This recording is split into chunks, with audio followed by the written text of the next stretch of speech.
Olá, boa tarde a todos. Continuando a história, né, desse meu amigo que eu comecei a contar. é, Ele foi morar com a mulher veio morar com ele no primeiro, segundo dia já que se conheceram. E para quem acha que ia ser flores, pelo menos geralmente o primeiro ano, segundo ano, terceiro ano, é só flores. Esse foi espinho desde o início. Uma história de espinho que esse meu amigo sonhava que tudo ia mudar. Que poderia ser só como não houve um conhecimento ali entre as partes, um tempo de namoro. Então o conflito estava sendo por conta disso que ia melhorar. Mas nunca melhorou. E na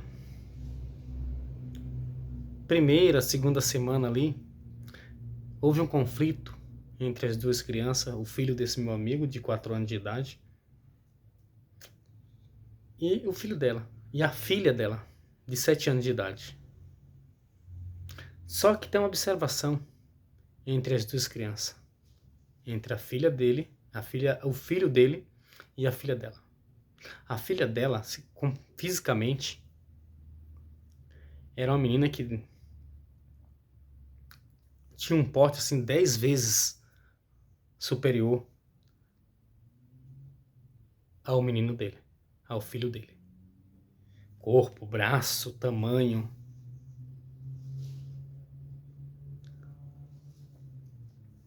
E começou a haver um atrito, segundo ele me relatava e me contava, é que a brincadeira do filho dele era assim de chegar perto, abraçar, pegar.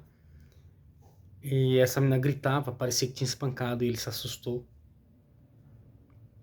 Isso se repetiu muitas vezes, várias vezes, até a mãe da menina falar que iria mandar ela quebrar ele no cacete. Eu fiquei horrorizado quando ele me contou. E ele me contando, ele disse assim para ela nesse momento que houve essa expressão: você tá louca? Mandar tua menina, olha o tamanho da tua menina pro tamanho do meu filho. Quebrar ele no cacete? Você é louca? Se é essa a tua atitude, pega a tua filha, tuas coisas e vai embora daqui da minha casa e vai para tua casa. Segundo ele, ela pediu desculpa momentos depois, dizendo que estava arrependida e que só falou aquilo porque estava nervosa. Ele acreditou. E assim seguiu o passo. Os conflitos foram enormes. O filho desse rapaz era acostumado a dormir na mesma cama que ele. E quando assim conheceu essa mulher, que ele trouxe para dentro da sua casa, essa mulher fez ele tirar o filho, sem dó e sem piedade, da cama. E o menino sofreu bastante. Choro, muitos choro, porque era acostumado, desde que ficou com ele, com o pai, a dormir com o pai. Não houve uma consciência de chegar perto, conversar, ir acostumando a criança. E o pai também errou muito de ter aceitado isso, né? Deveria ter tirado a criança aos poucos, desacostumando ao pouco, para ir para sua cama, que ele tinha o quarto dele e a cama dele, né?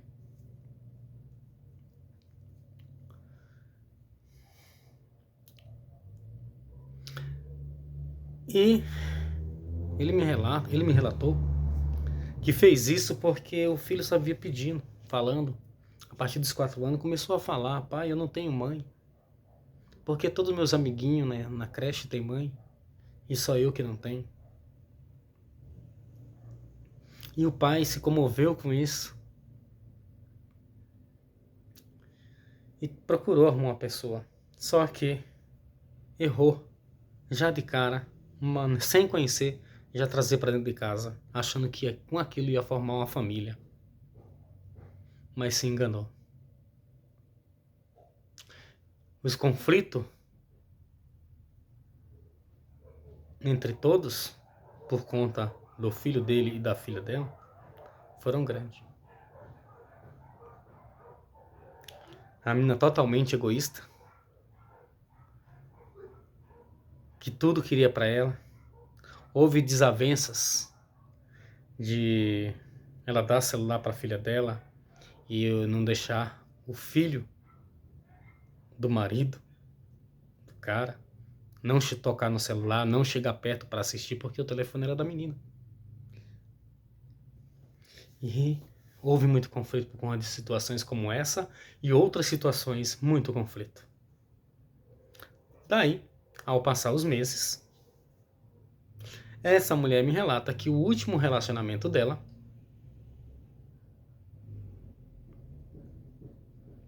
vivia sofrendo, apanhando, e que falou pro filho, e foi genro,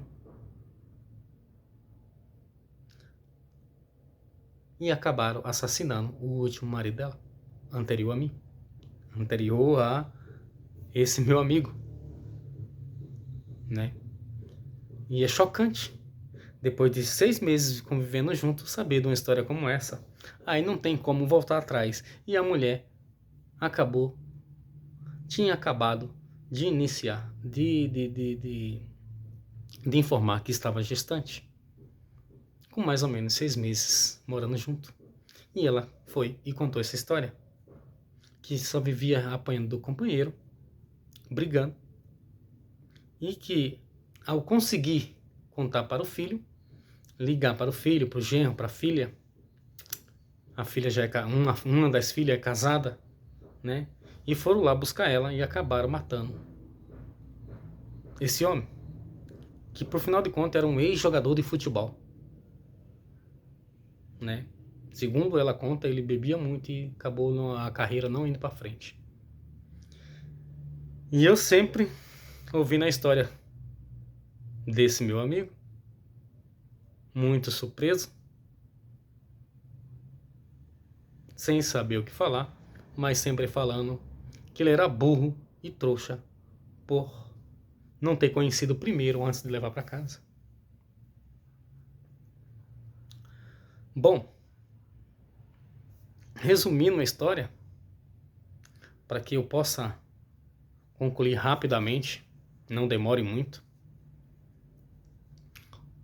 Um dia ele me contando que toda vez que ia deitar com essa companheira, era aquela cara de mau humor.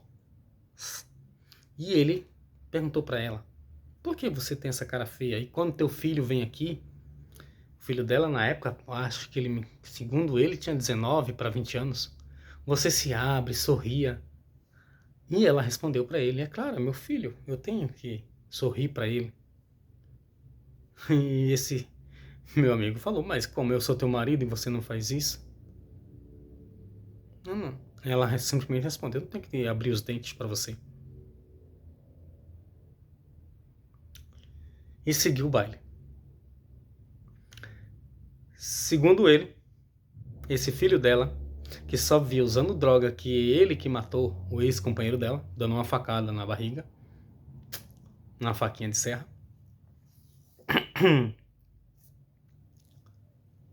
Passou 1 ano e pouco comendo na casa dele. Se ajudou 1 ou 2 vezes foi muito, segundo ele conta a história. Segundo ele, o que ele ajudou durante 1 ano e pouco comendo lá, não pagou nem o papel higiênico que usou na casa. Tomava banho, café da manhã, almoço, janta, ainda levava frutas para casa onde a mãe dele morava, que ele estava morando lá, que não tinha banheiro, era só uma peça de 3x4 de madeira. E chegou um momento que ele falou para a mulher que não queria mais o filho dela lá.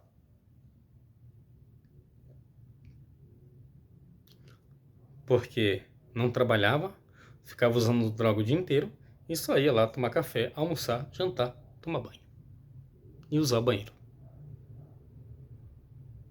E começou a fazer algumas coisas que desagradou, né? Até embolar cigarro de maconha dentro da casa no meio das crianças. Então, ela tinha depois disso, que foi comunicado para o filho dela não ir mais lá, uma semana depois, ela foi buscar um sofá que ela tinha na casa dela, onde morava o filho.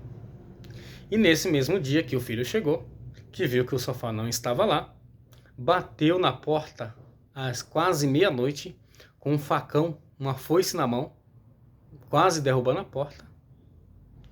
E esse meu amigo acordou assustado. Eles dormiam na parte de cima, parte de baixo de material, a de cima de madeira. E ele acordou assustado, sentou na cama, e a mulher quis segurar o braço para ele não descer. Ele perguntou, mas quem que é? Que ele até então ficou atordoado e não entendeu e não percebeu quem era que estava fazendo isso. Mas a mulher tinha percebido que era a mãe. Falou, não é meu filho, ele está fora de si, não vai lá embaixo. Meu amigo, segundo ele, desceu, abriu a porta e o caboclo se afastou a uns 5 metros com a foice na mão, dizendo que ia cortar a cabeça dele. Mas, segundo esse meu amigo, ele não pulou em cima. E a mãe desceu na sequência e pulou na frente e pulou em cima do filho para pegar a arma branca, a foice. E luta vai, luta vem, ele acabou indo embora com foice e tudo para casa. E chamaram a guarda municipal veio, foi lá no barraco, encontrou ele lá com a foice e ele simplesmente não negou nenhum fato do que queria fazer. Foi lavrado um boletim de ocorrência, porém esse meu amigo falou que não quis continuar, chegou o dia de audiência e ele não quis ir na audiência porque está morando com a mãe do rapaz e não queria continuar essa desavença e deixar tudo quieto. E assim continuou o baile. Ele lembra, segundo ele lembra de uma amiga que falou para ele que ele tinha contado o que estava passando. E a amiga dele falou bem assim, rapaz, o que você arrumou para sua cabeça? Dava muito bem para você continuar com seu filho. O dinheiro, tudo que você ganha para você e seu filho. Agora você tem que dividir com muitos e está passando pelo que está passando. E depois eu continuo. Eu peço uma coisa a vocês. Se vocês puderem compartilhar em grupo. Se vocês puderem fazer esse favor, compartilhem. Dê o like. Alguém precisa saber de uma história como essa. Essa pessoa está sofrendo. Teve até o filho dele acolhido e corre o risco de perder o filho. O filho com 8 vai fazer 9 o mês que vem. Ele está correndo o risco de nunca mais ver o filho. Houve denúncias. A justiça não quis saber se as denúncias são verdadeiras ou falsas. Esse meu amigo está sofrendo por denúncia de maus trato físico e psicológico ao filho. Denúncias de ser um cara violento. Mas a justiça não procurou saber. E ainda está sofrendo uma lei Maria da Penha por falsa acusação. Eu conheço. E ele pode até ser uma pessoa não tão romântica. Pode até demonstrar uma pessoa violenta, braba, mas não é. Quem o conhece sabe que ele é calmo, ele é tranquilo. Ele expressa às vezes nervosismo, mas não tem nada daquilo nele. E eu agradeço se vocês compartilharem. Esse meu amigo precisa de ajuda. E tem mais, eu continuo contando depois para vocês. Tchau, um abraço.